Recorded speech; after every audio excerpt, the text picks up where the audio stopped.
Ladies and gentlemen, boys and girls, welcome back to HyperBitcoinization. Welcome back to another episode where we talk about the only cryptocurrency coin that matters.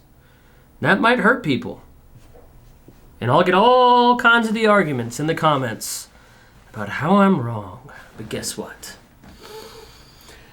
Bitcoin today is at $43,778 exactly right now. That's a massive push, right? That is very, very bullish. Not only was it a week ago, we were sitting at the $37,000 mark. So we're up about $6,500 in a week. We're on our third, fourth, fifth green daily candle, right? So this feels good. It's no longer the boring stage. All of a sudden, what you're going to see, because this is what I've been witnessing over specifically the last 2 days, old people that I used to talk to about Bitcoin with, people who always knew me as a Bitcoiner but never wanted to talk about it, and then a few friends that I've orange-pilled. All three of those different types of people are coming to me within the last 2 days and asking me a couple questions. First one being, Bitcoin's up. You had me get in at $15,000, $16,000. I'm seeing a $43,000 Bitcoin. Is this the time to sell? Ladies and gentlemen, this is not financial advice. This channel is not meant for that. But no, I would not sell. Listen. Regardless and if I got anybody who views this YouTube channel onto Bitcoin, this is a long game. So, if I got you in at 15 or if you got yourself in at 15 and now it's at 43, you see the gains, you see the profits. I know, of course, it's a thought. I've been there. I'm there often. But no, this is a long-term game. If you get involved with Bitcoin, for investing, for saving, whatever the matter is, you want to do it, I tell people, for a minimum of 4 years. Stick to that first before you start thinking about do I sell or anything else that goes into that. Because after the 4-year mark, you probably would have learned more about it. You would have definitely seen the way that the cycles continue to work. You'd experience a halving. You'd experience a couple birthdays. There's just a lot more that goes into being involved with something for 4 years at minimum. So, a year ago we were at that 15K mark. You guys have been involved for a year for now. For a while of that year, you've had to stay patient. And now things are looking great for you. It's good to see, right? So, in simple terms, no, don't sell. Continue to ride it out, continue to learn, continue to grow. And also, throughout this process, even though the price is rising, continue to stack sats. Because in the long run, when Bitcoin is 100K, 200K, 500,000, a million, is it going to matter that you bought at 35 or 43? No, right? Because we have so much of an exponential gain left. Not only just within this cycle, but the cycles to follow.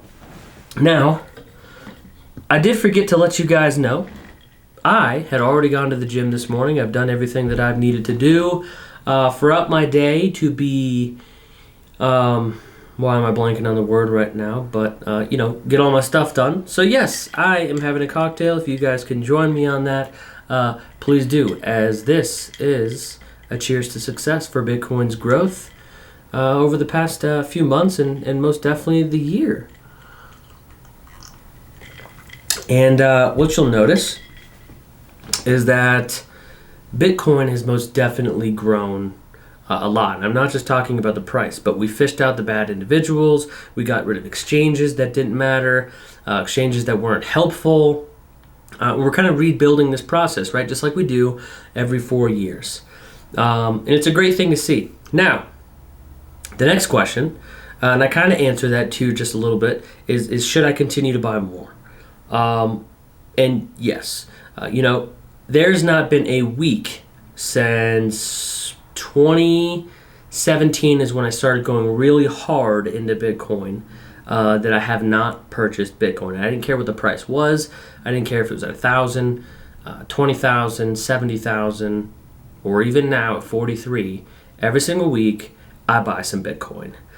And yes, I believe that you should be doing the same exact thing because, like I say in all these other videos, everybody uses Bitcoin for a different reason. And right now, I use Bitcoin as a savings. I use Bitcoin as an investment. I use Bitcoin as an escape. I use Bitcoin as a retirement.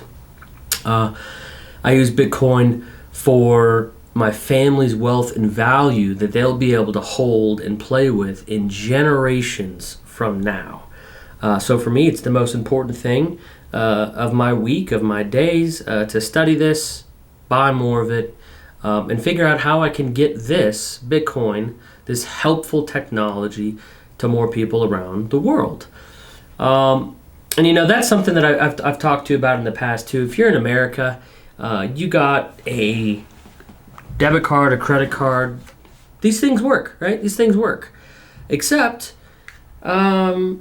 what you're not realizing is your cards are taking 2% fees from you. And it doesn't really matter if our system works out here. And we can get more into that too about how it actually works. But the bigger thing to notice here is that what Bitcoin has done is it's created a global monetary economy that anybody can participate in. And so the 3 billion people that are unbanked on the planet get to participate in an ecosystem revolving around money anywhere they want to. And that is powerful. And at some point, the countries that are working and isn't as bad inflation-wise or whatever else you want to add to the pile, eventually they will have to come and participate in this market. And yeah, the price will be 10, 100-fold by then.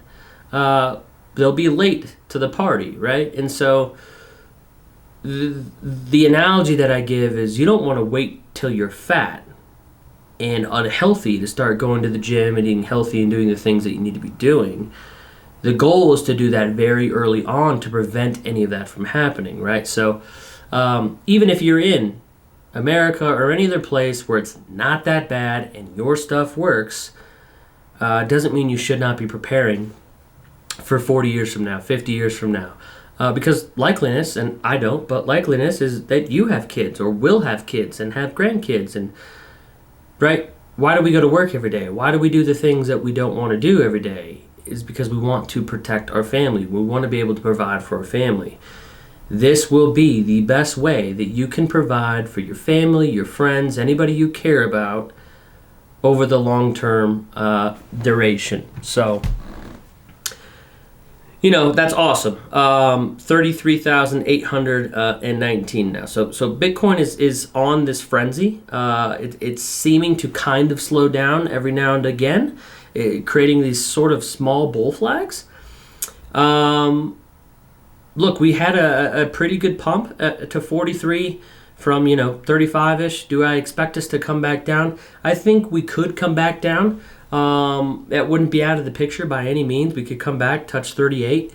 38 to 40 is a healthy range to cut back to, but we don't have to. And what Bitcoin tends to do and continue to remind people of is that it doesn't give a damn what anybody thinks or anybody's lines, technical analysis charts, what is happening in the economy. It does not give a damn. And it's going to do whatever the hell it wants to do. So could we see it pull back to 38? Yeah. But could we see it rip up to 47 first?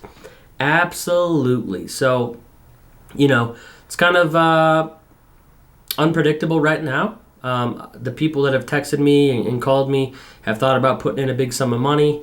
I always tell people dollar cost average. Even if it's a big sum of money, there's no reason to throw it all down right now. If you're trying to throw $1,000 down, split it up in 4 different ways and buy it 4 different times. Dollar cost average your way in. That's always worked out the best for anybody, because like I said in my last video, even if you dollar cost averaged from 70,000 from 15 back up to where we are now, you'd be in profit 38ish, I think, percent, and that's 80% of those individuals. So, key metric. So let's see where Bitcoin goes here in the next few days or weeks. And I don't want this to be too long, so I'm gonna hop on X. We'll finish it out there, and we'll just kind of go over some tweets that I've been looking at, some things that I found interesting. So please, if you have anything you want to talk about, you want any questions answered, please let me know. This is going to be a friendly discussion. I'd love to teach and grow everybody who comes to the channel. Remember, if this is providing you any value or you like this, whatever's going on, give me a thumbs up, subscribe to the channel. It'll help me out a lot. And I got some orange bitters in there and some Jack Daniel's whiskey. It's kind of an old-fashioned, I guess, but you could have made it a lot better, and just trying to get that done.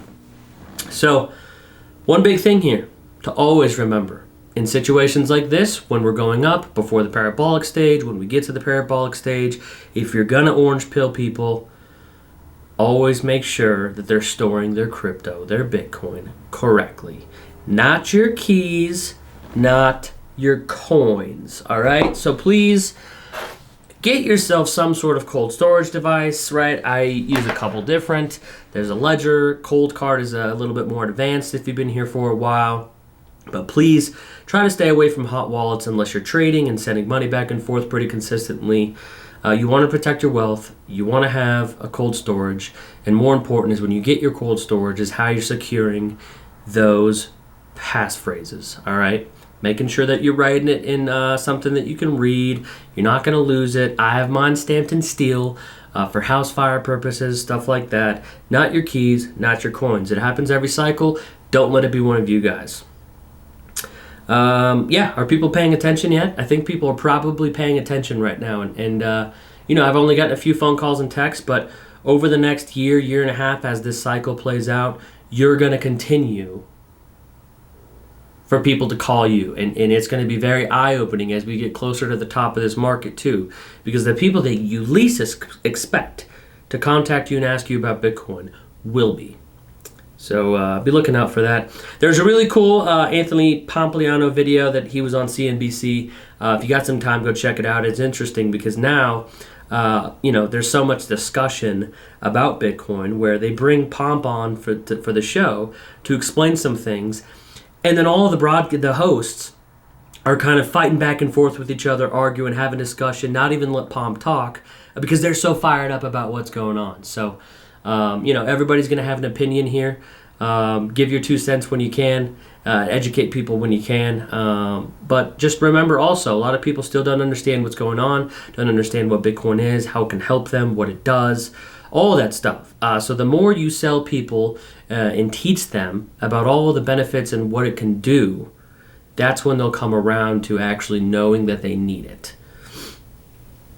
And let's see. Yeah, don't sell your Bitcoin. So this is one from Eric Weiss, right? He is the guy who orange-pilled Michael Saylor, and took him a very long time to do it. But he talks about a story on here when he bought Bitcoin in 2013, I think it was. 2015, he sold it for a pretty good amount of profit.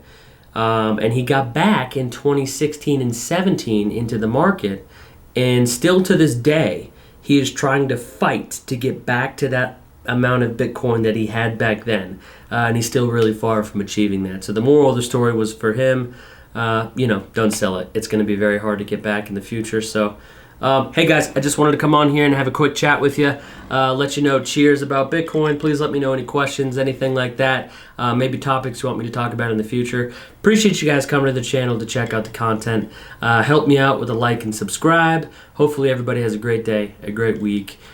Keep being awesome, keep learning, keep growing, and most importantly, keep stacking sats. Peace out. We'll see you later.